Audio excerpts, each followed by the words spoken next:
Hello guys, welcome back to my YouTube channel tech knowledge. So guys, ये हमारा wireless communication MCQ for AKTU का part 2 है। Okay, इस video में मैं आपको cellular infrastructure, antennas for cellular system and frequency reuse से related जो भी MCQs है वो डिस्क्राइब करूँगी। Okay, so let's start. So guys, आपकी स्क्रीन पे डिस्प्ले हो रहा होगा पहला question, what is the main disadvantage of early wireless system. तो गाइस, जैसा कि पहले हमारा जो पहले मैं आपको बता देती हूँ यहाँ पे पूछना क्या चाहता है।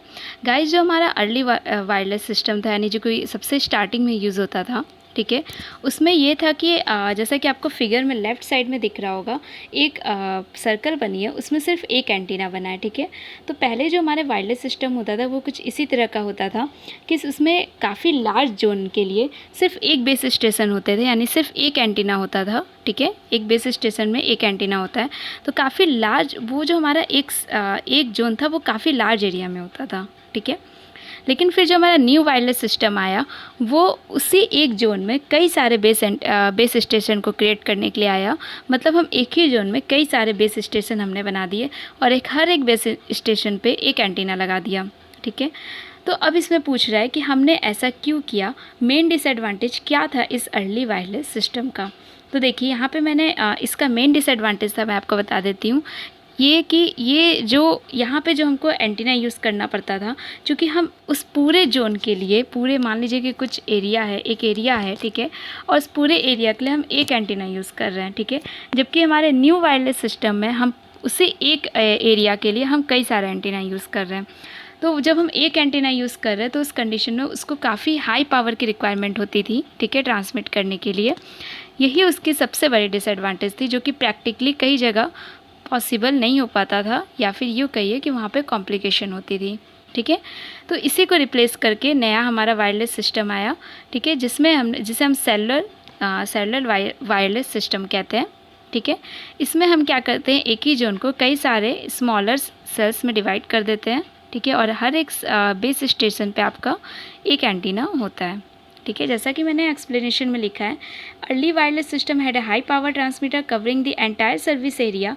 This required a very huge amount of power and was not suitable for many practical reason. ठीक है, एंड द सेलुलर सिस्टम यानी जो हमारा न्यू सिस्टम है, रिप्लेस्ड अ लार्ज जोन, यानी जो हमारी लार्ज जोन है उसको रिप्लेस किया with the number of smaller hexagonal cell, जैसा कि आपको स्क्रीन पे डिस्प्ले हो रहा है। ठीक है, with a single base station, यानी हर एक सेल में एक सिंगल बेस स्टेशन यानी एक सिंगल एंटीना होता था। Covering a fraction of area, यानी अब वो पूरा एरिया ना कवर करके सिर्फ एक फ्रैक्शन एरिया को कवर कर रहा है। इसका मतलब यानी एक हाई पावर एंटीना को रिप्लेस करके हमने कई सारे लो पावर एंटीना लगा दी है। ठीक है, क्योंकि अब अगर हमने एरिया कम कर दिया तो अब उससे पावर जो होगी, रिक्वायरमेंट होगी एंटीना को ट्रांसमिट करने के लिए, वो भी कम लगेगी। ओके गाइस, तो आपको समझ में आ गया इसका डिसएडवांटेज। ठीक है, अब अपने नेक्स्ट क्वेश्चन की तरफ मूव करते हैं। ठीक है, देखिए हमारा नेक्स्ट क्वेश्चन भी इसी पे बेस्ड है कि सेलुलर कॉन्सेप्ट जो था हमारा, सेलुलर कॉन्सेप्ट गाइस हमने सेकंड वाले को कह रहे हैं, जो हमारा सेलुलर कॉन्सेप्ट, ठीक है, यानी जो न्यू कॉन्सेप्ट आया था वही है सेलुलर कॉन्सेप्ट, यानी सेल में डिवाइड कर देना। ठीक है, जो हमारा सेलुलर कॉन्सेप्ट है वो रिप्लेस कर रहा है many low power transmitter to a single high power transmitter. ठीक है, तो इसमें कहा गया है कि cellular concept replace many low power transmitter, कई सारे लो पावर ट्रांसमीटर एंटीना को सिंगल हाई पावर ट्रांसमीटर से रिप्लेस कर रहा है। तो क्या आप बताइए ये सही है? आप खुद गेस कीजिए, क्या ये सही है? नहीं सही है। ठीक है, क्यों? क्योंकि इसमें क्या कहा है कि सेलुलर कॉन्सेप्ट कई सारे लो पावर को रिप्लेस कर रहा है हाई पावर से, जबकि जस्ट इसका अपोजिट हो रहा है। सेलुलर कॉन्सेप्ट एक हाई पावर एंटीना को, यानी एक सिंगल हाई पावर एंटीना को कई सारे लो पावर एंटीना से रिप्लेस कर रहा है गाइस, जैसा कि मैंने आपको भी पहले स्टार्टिंग वाले क्वेश्चन में बताया है। ठीक है, यानी हमारा जो cellular concept is a system level idea that replace a single high power transmitter, यानी एक सिंगल हाई पावर ट्रांसमीटर को to many low power transmitter antenna से रिप्लेस किया जा रहा है। Okay, high power transmitter lead to large cell and thus it was impossible to use this same frequency throughout the system, but it is possible with low power transmitter. ठीक है, high power transmitter जो है आपका, आप large cell में, एक बड़े से सेल में आप एक हाई पावर ट्रांसमीटर यूज़ कर रहे हो, आप वहाँ पे पॉसिबल नहीं है कि आप impossible to use use the same frequency, आप सेम फ्रीक्वेंसी को पूरे सिस्टम में यूज़ कर पाओ, ये भी पॉसिबल नहीं था, ठीक है। इसलिए हमने आपके पूरे जो एक सेल है, मतलब जो आपका पूरा एक जोन था, उसमें कई सारे सेल्स बना दिए, सबकी अपनी अपनी डिफरेंट फ्रीक्वेंसीज़ होगी, सब में एक डिफरेंट एंटीनाज होंगे, ठीक है। तो गाइस अब हम मूव करते हैं अपने थर्ड क्वेश्चन की तरफ।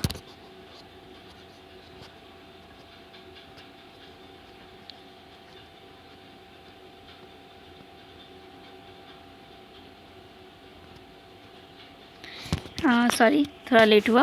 थर्ड क्वेश्चन है हमारा, why neighbouring stations are assign different group of channel in cellular system, ठीक है। यानी जो हमारा जैसे कि एक सेल है, ठीक है, उसके बगल में एक दूसरा सेल है, यानी एक बेस स्टेशन, उसके बगल में एक दूसरा बेस स्टेशन, ठीक है। और इन दोनों को हम क्यों डिफरेंट डिफरेंट फ्रिक्वेंसीज देते हैं, चैनल्स, डिफरेंट चैनल्स दे या फिर डिफरेंट फ्रिक्वेंसीज दे, एक ही बात है, ठीक है।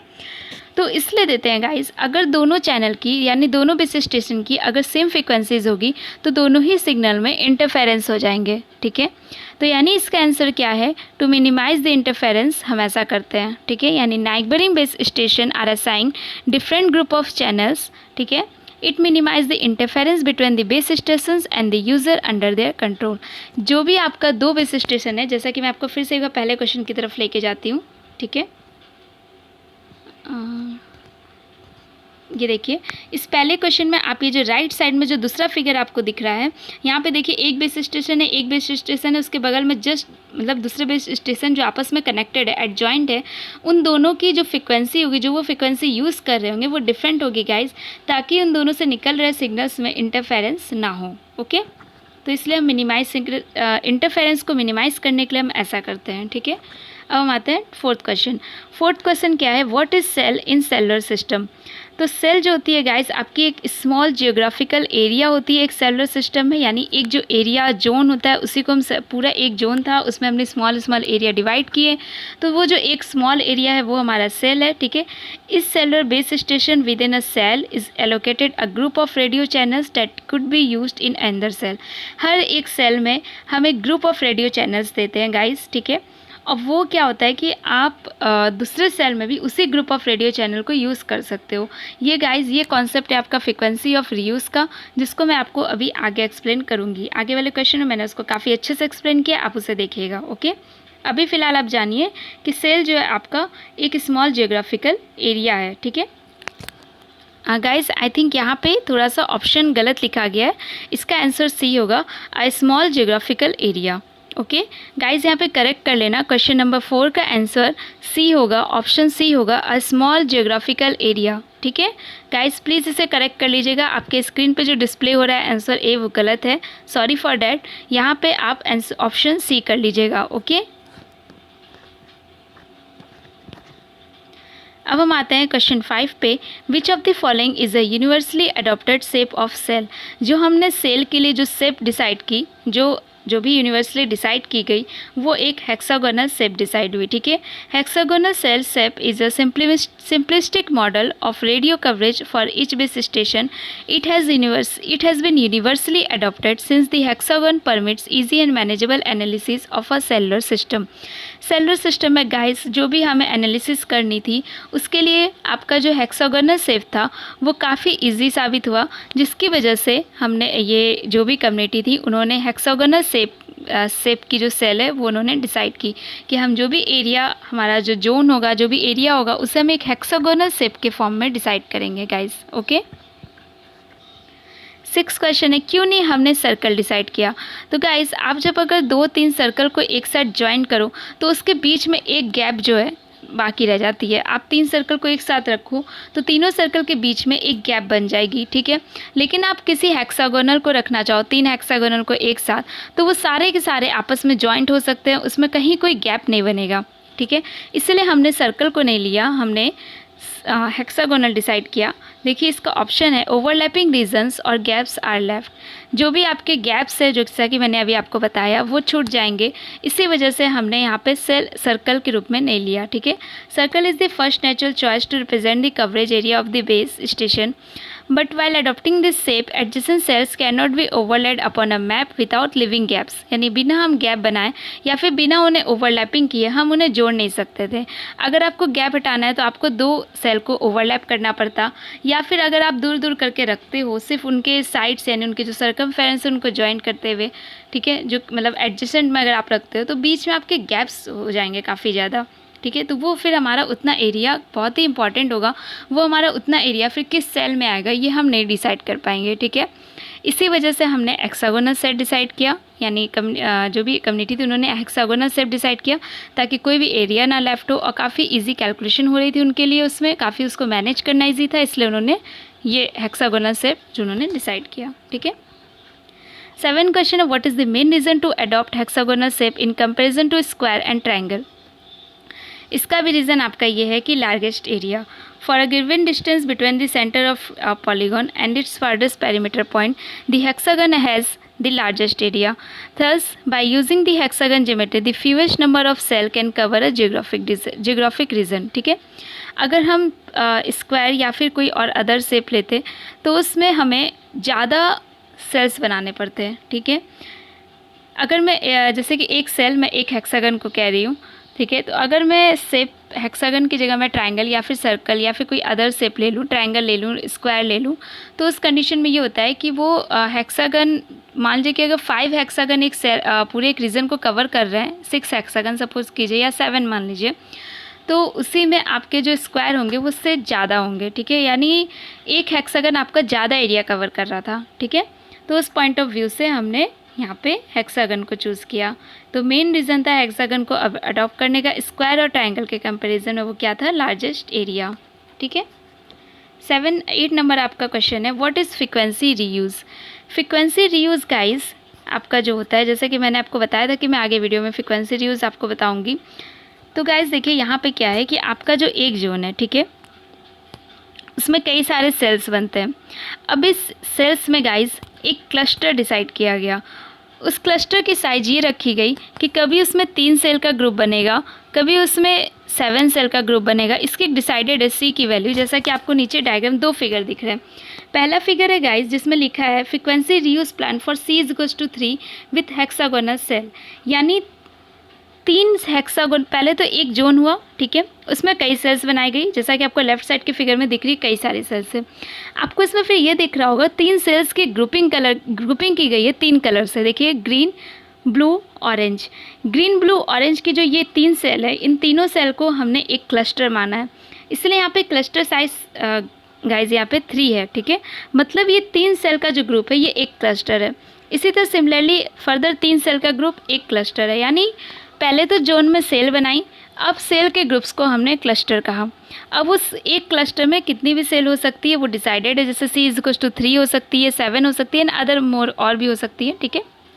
तो अभी जैसे मान लीजिए कि अगर 3 है और I और J गाइस, I और J आपके डायरेक्शन को डिसाइड करता है। जैसे कि मान लीजिए कि I यहाँ पे 1 है और J=1 है, ठीक है। फ्रीक्वेंसी रीयूज का कॉन्सेप्ट ये है कि आप एक सेल से दूसरे सेल में I की वैल्यू 1 डायरेक्शन मूव करोगे, J की वैल्यू 1 डायरेक्शन मूव करोगे, आप फिर जिस सेल पे पहुंचोगे वो सेल, ठीक है, और जिस सेल से आपने मूव किया है वो दोनों सेल की जो फ्रीक्वेंसी होगी गाइस वो सेम होगी। इसी को कहते हैं फ्रीक्वेंसी रीयूज का कॉन्सेप्ट, यानी हम एक ही जोन में 2 सेल पे सेम फ्रीक्वेंसी यूज़ कर सकते हैं, लेकिन उन दोनों सेल्स की जो डिस्टेंस होती है गाइस उसी को डिसाइड करने के लिए ये I और J का कॉन्सेप्ट आया है।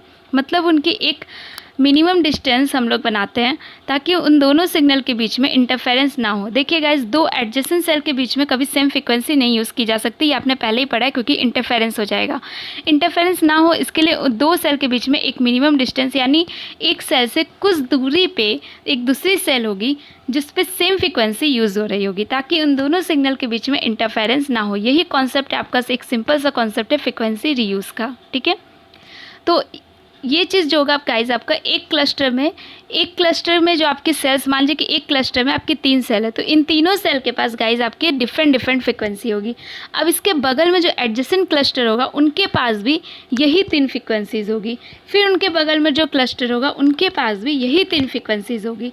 तो इसी तरह आप समझ सकते हैं कि एक ही फ्रीक्वेंसी एक जोन में कितनी टाइम्स यूज़ हो जा रही है, ठीक है। तो इससे हमारे बेनिफिट भी है कि आपकी एक तो कैपेसिटी भी इंक्रीज़ हो रही है, ठीक है। दूसरा, आपके फ्रिक्वेंसी रीयूज़ करने से हमारे जो फ्रिक्वेंसीज़ है उनको भी हम सेव कर रहे हैं, मतलब हमारा जो चैनल्स है, जो बैंडविड्थ है, उससे भी हम सेव कर रहे हैं, ठीक है। तो देखिए यहाँ पे जो फ्रिक्वेंसी ये ऑरेंज वाली सेल यूज़ कर रही है, वही फ्रिक्वेंसी अदर ऑरेंज वाली सेल भी यूज़ कर रही है, ठीक है। ये ऑरेंज ग्रीन ब्लू का एक क्लस्टर है, अदर ऑरेंज ब्लू ग्रीन का जो एक क्लस्टर है उसमें भी जो ऑरेंज वाली सेल है वही ऑरेंज इसलिए सो गया कि उस दूसरे क्लस्टर में भी ऑरेंज वाली सेल सेम फ्रिक्वेंसी यूज़ कर रही है जो पहले क्लस्टर में ऑरेंज वाली सेल कर रही है। I is equal to J is equal to 1 का मतलब ये है कि आप मान लीजिए कि एक सर्कल के सेंटर से दूसरे सर्कल के सेंटर पे गए, ठीक है। ये आई इज इक्वल टू 1 है, यानी आपने एक पॉइंट से दूसरे पॉइंट पे, एक सेंटर से दूसरे पॉइंट मूव किया, ठीक है। अब आपको वहाँ से 60 डिग्री मूव करना है गाइस, वो जे की वैल्यू होगी। जे की वैल्यू अगर 1 लिखी तो आप 60 डिग्री सिर्फ एक सेल पे मूव करोगे, ठीक है। अगर 2 लिखा होता तो हम 60 डिग्री 2 सेल पे मूव करते, ठीक है। अब यहाँ पे क्या है आपका, देखिए इसी तरह हमने सेकंड वाले एग्जांपल में देखिए आई इज इक्वल टू 2 है, जे इज इक्वल टू 1 है। तो मान लीजिए कि आप एक कोई लास्ट से लेफ्ट साइड से आप एक येलो वाली सेल लीजिए, आप उसमें आई इज इक्वल टू 2 मूव कीजिए, यानी आपको 2 सेंटर मूव करना है। तो आप येलो से पिंक जाओगे, पिंक से ग्रीन जाओगे, ठीक है। फिर वहाँ से जब आप 60 डिग्री जैसे सिर्फ एक सेंटर पे टर्न करोगे तो आप येलो पे पहुँच जाओगे, ठीक है। तो इसी तरह येलो और येलो पे क्या हुआ, आपका सेम फ्रिक्वेंसी आपकी यूज़ हो रही है। अभी तो हमने कलर से शो किया है, इसलिए इसको आई और जे के फॉर्म में शो करते हैं। आई आपका सेल के सेंटर से दूसरे सेल के सेंटर पे मूव करना है। जे आपका बताता है कि वहाँ से आपको 60 डिग्री मूव करना है, लेकिन कितने सेल के सेंटर तक जाना है, सिर्फ एक से। अगर जे इज इक्वल टू 1 है तो आप उस सेंटर से सेल के दूसरे सेंटर पर जाओगे 60 डिग्री डायरेक्शन में, ठीक है। यही आपका फ्रिक्वेंसी रियूज़ का कॉन्सेप्ट है। Frequency reuse is the process of using the same radio frequency on the radio transmitter sites within a geographical area. They are separated by a sufficient distance. जैसा कि मैंने आपको बताया कि 2 cell जो same frequency use करी एक sufficient distance के थ्रू सेपरेटेड होंगी टू कॉज मिनिमल इंटरफेरेंस, ताकि उनके बीच में जो इंटरफेरेंस है वो मिनिमम हो। तो what is frequency reuse guys? Process of selecting allocating channels, ठीक है। फ्रिक्वेंसी रियूज़ में आपका जो भी हम लोग फ्रिक्वेंसी रियूज़ में क्या होता है कि हम एक प्रोसेस होती है जिसमें हम चैनल को सेलेक्ट करते हैं, ठीक है, और उसको चैनल्स एलोकेट करते हैं, यानी सेल को हम सेलेक्ट करते हैं फिर उसको सेम चैनल हम एलोकेट करते हैं, ठीक है। अब हम आते हैं अपने 9th क्वेश्चन पे। Which type of antenna is used for centre excited cell? तो गाइज आपके सेंटर एक्साइटेड सेल कहने का मतलब ये है कि सेल में जो एंटीना रखा गया है वो सेंटर पे रखा गया है, ठीक है। जैसे कि आपको फिगर में राइट साइड में दिख रहा होगा, सेंटर एक्साइटेड सेल्स है जिसमें सारे एंटीनाज बीच में प्लेस्ड है। तो इसके लिए कौन सा एंटीना का हम यूज़ करते हैं? तो गाइज इसमें हम ओमनी डायरेक्शनल एंटीना का यूज़ करते हैं। रीज़न ये है कि ओमनी डायरेक्शनल एंटीना, जैसा कि आपको लेफ्ट साइड के फिगर में दिख रहा होगा कि वो अपने चारों डायरेक्शन में पावर को ट्रांसमिट कर रहा है, ठीक है। तो for centre excited cell base station जो ट्रांसमीटर होता है are used at the centre of the cell. Centre के सेल के सेंटर पे हमने बेस स्टेशन को यूज़ किया है, ठीक है। To cover the whole cell omni directional antenna is the best choice for base station transmitter. क्यों? क्योंकि omni directional antenna is a class of antenna which radiate equal radio power in all direction, okay. ये equal radio power को radiate करता है सभी direction में। तो जो आपका जो हेक्सागोनल सेल बना हुआ है एक एंटीना के चारों ओर जो रीजन बना हुआ है उस पूरे रीजन में वो पावर रेडिएट हो, इसी के लिए हम ओमनी डायरेक्शनल एंटीना का यूज़ करते हैं, ठीक है।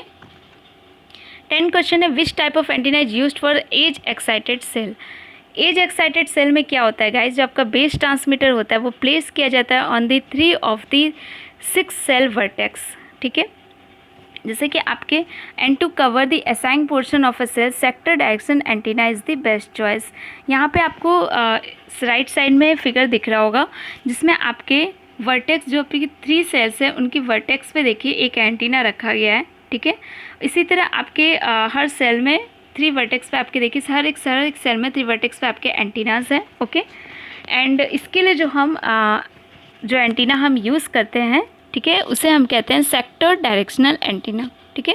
और इस तरह से जब एंटीना प्लेस किया जाता है तो ये एज एक्साइटेड सेल्स कहा जाता है, ठीक है। 11 नंबर आपका what is cluster in A cellular system? तो क्लस्टर मैंने आपको पहले ही बता दिया था कि एक जोन में कई सारे सेल्स बनाई जाती हैं, फिर कुछ सेल के ग्रुप बनाए जाते हैं, वही आपके क्लस्टर कहलाते हैं। तो cluster is a group of N cell. मान लीजिए कि क्लस्टर आपका कोई भी एन सेल इसमें ली गई, यहाँ पे एन की वैल्यू 3 है guys, red yellow and blue in 3 cells के कॉम्बिनेशन बना के एक क्लस्टर बनाया गया है and this cell use the completely set of frequency available for the cellular system at that location. वहाँ पे जो भी फ्रिक्वेंसी होगी उस फ्रिक्वेंसी का सेट अवेलेबल होगा, ये क्लस्टर पूरा उसी फ्रिक्वेंसी को यूज़ करेगा। ठीक है, अगला क्लस्टर भी सेम वही फ्रिक्वेंसी यूज़ करता है जो उसके एडजेसेंट क्लस्टर यूज़ कर रहा है। ठीक है,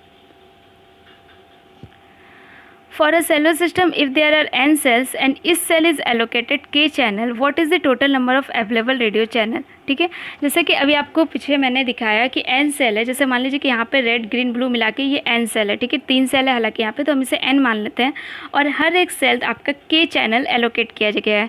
ठीक है, तो ओवरऑल कितने चैनल होंगे guys? S is to k into n, ये तो सिंपल कैलकुलेशन है। ठीक है, आपके जो overall total number of channels हो जाएंगे वो आपके k इंटू n हो जाएंगे, क्योंकि एक सेल में आपके k चैनल है तो टोटल n सेल में आपके k इंटू n चैनल होंगे। ओके,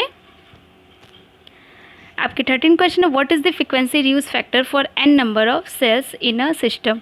तो गाइज आपका फ्रिक्वेंसी रीयूज़ फैक्टर जो है वो 1/n होगा।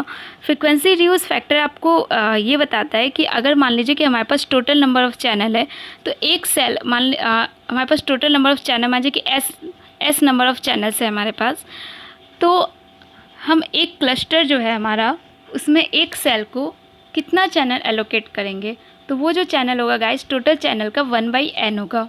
ठीक है, अगर उसमें एक क्लस्टर में n सेल्स है और हमारे पास टोटल अवेलेबल चैनल s है, जैसा कि भी मैंने पिछले क्वेश्चन में देखा था, तो s/n आपके एक सेल को चैनल एलोकेटेड होगा। ठीक है, तो यही 1/n जो है आपका, ये आपका फ्रिक्वेंसी रीयूज़ फैक्टर होता है। Frequency reuse factor is defined as 1 over the number of cells in the cluster of the system n number के क्लस्टर में आपके एक सेल को कितना पार्ट आपका चैनल का कितना पार्ट एलोकेट हो रहा है, वही आपका फ्रिक्वेंसी रीयूज़ फैक्टर होता है। It is given by 1/n since is cell within a cluster is only assigned 1/n of the total available channel in the system में जितना टोटल अवेलेबल चैनल है उसका 1/n हम उसे assign करेंगे, इसलिए आपका फ्रिक्वेंसी रीयूज़ फैक्टर जो होगा यहाँ पे 1/n होगा। अब हमारा 14 नंबर क्वेश्चन है capacity of a cellular system is directly proportional to.